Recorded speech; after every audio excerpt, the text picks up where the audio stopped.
හිතන්නකෝ මෙහෙම. විපතක් වුණ ගමන්ම හානි තක්සේරු කරනකම් කඩදාසි වැඩ ඉවර වෙනකම් බලාගෙන ඉන්නේ නැතුව ක්ෂණිකවම අවශ්‍ය මුදල් ලැබෙන ක්‍රමයක් තිබුණා නම් කොච්චර හොඳද? අන්න ඒ වගේ අදහසක් තමයි මේ. දේශගුණක විපත්වලට කලින්ම සූදානම් වෙන්න ශ්‍රී ලංකාවට ගේන අලුත්ම මූල්‍යමය විසඳුමක් ගැන තමයි අපි අද මේ විග්‍රහයෙන් කතා කරන්නේ.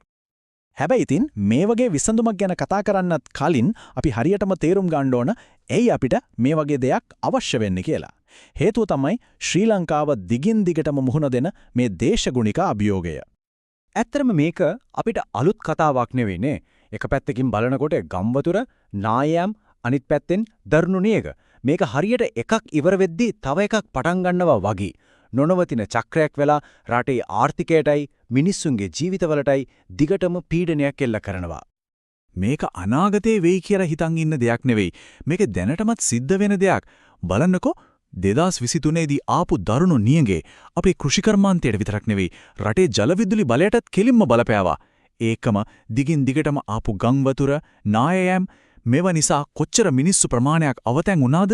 කොච්චර දේපල හානියක් වුණාද කියලා අපි දන්නවා. අපි මේ කතා කරන්නේ නිකම්ම ඉලක්කම් ගැන නෙවෙයි.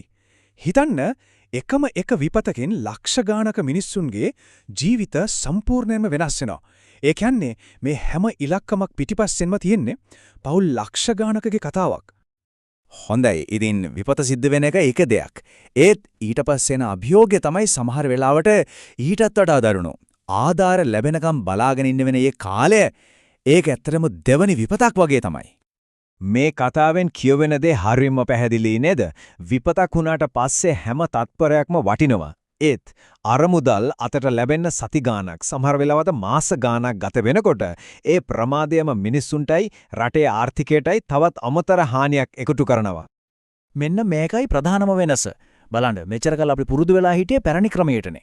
ඒ කියන්නේ විපත වුණාට පස්සේ කලබල වෙලා හදිසි ණය ආරන් වෙන වැඩවලට වෙන් කරපු සල්ලිත් මේකට දාලා ප්‍රතිචාර දක්වන එක. ඒත් මේ අලුත අදහස ඊට හාත්පසින්ම වෙනස්. ඒක ප්‍රතික්‍රියාශීලී නෑ ක්‍රියාශීලී. ඒ කියන්නේ විපත වෙන්නත් කලින් සූදානම් වෙලා අර මුදල් වෙන් කරලා තියෙන නිසා අවශ්‍යම මොහොතේ ක්ෂණිකව ක්‍රියාත්මක වෙන්න පුළුවන්. හොඳයි. ඉතින් මේ අලුත් ක්‍රමයට කියන නම තමයි SADRILK. සරලවම කිව්වොත් මේක හරියට වාහනයක තියෙන ෂොක් ඇබ්සෝබර් එකක් වගේ වැඩක් කරන්නේ. දේශගුණික විපතකින් රටේ ආර්ථිකයට එන කම්පනය මේ මූල්‍ය පද්ධතියෙන් අවශෝෂණය කරගන්නවා.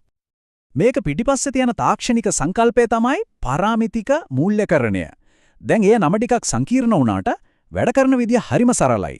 හිතන්නකෝ ගෙදරක තියෙන ස්මෝක් අලාම් එකක්. දුමක් ආව ගමන් ඒක නාද වෙනව නේද?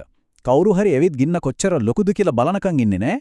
අන්න ඒ වගේම තමයි මේ පද්ධතියත් කලින්ම තීරණය කරපු විද්‍යාත්මක දත්තයක්. උදාහරණයක් විදිහට ගංගක ජල මට්ටම යම්කිසි අනතුරුදායක මට්ටමකට ආව ගමන් ස්වයංක්‍රීයවම ක්‍රියාත්මක වෙලා අරමුදුල් නිදහස් කරනවා.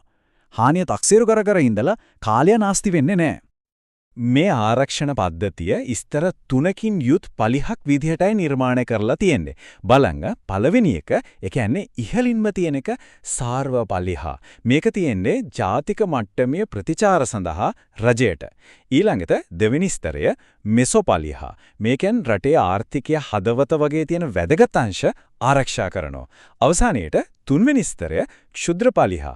මේක තමයි කෙලින්ම මිනිස්සුන්ට, ඒ කියන්නේ ගෙදරක ඉන්න කෙනාට, කුඩා ව්‍යාපාරිකයෙකුට ආරක්ෂාව සපයන්නේ. හරි. අපි තව ටිකක් විස්තරාත්මකව බලමු මේ පලිහෙන් ඇත්තටම ආරක්ෂා වෙන්නේ කවුද කොහොමද කියලා.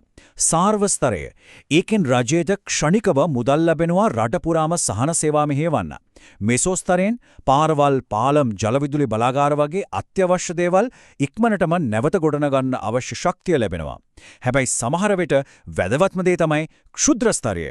ඒ හරහා ගොවියෙකුට අවදානමට ලකුණ පවුලකට කෙලින්ම ක්ෂණිකව මුදල් ලැබෙනවා.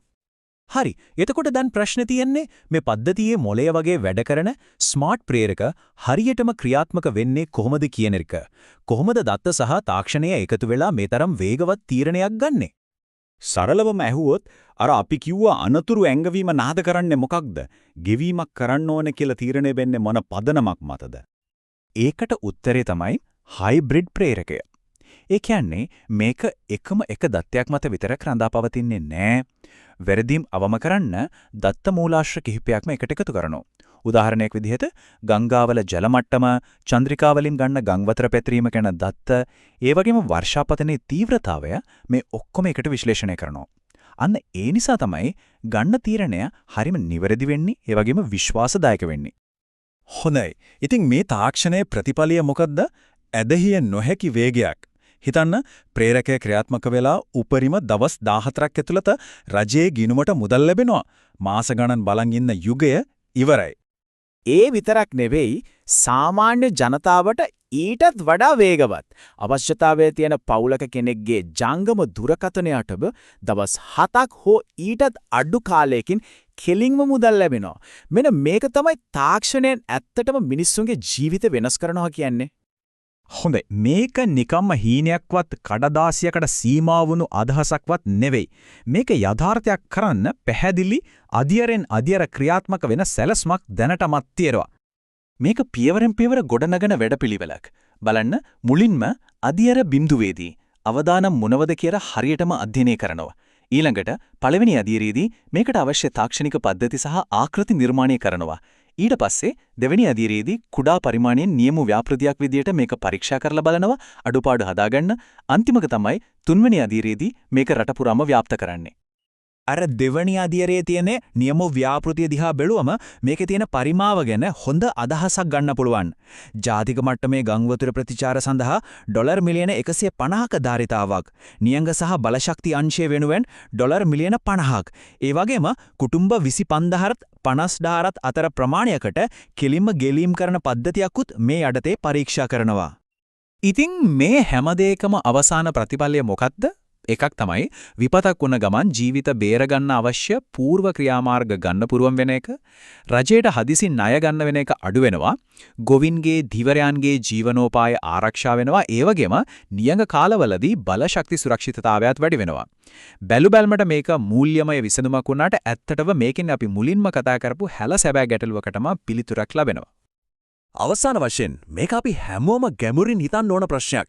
දිනෙන් දින දරුණු වෙන දේශගුණික අවදානම් එක ශ්‍රී ලංකාව අද පටන් ගන්නා මේ මූල්‍යමය සැලැස්ම ලෝකයේ පුරාම ඉන්න මේ වගේ අවදානමකට ලක්වුණු ජාතින් සඳහා අත්‍යවශ්‍යම දෙයක් බවට පත්වෙන්න ඉඩ තියෙනවද?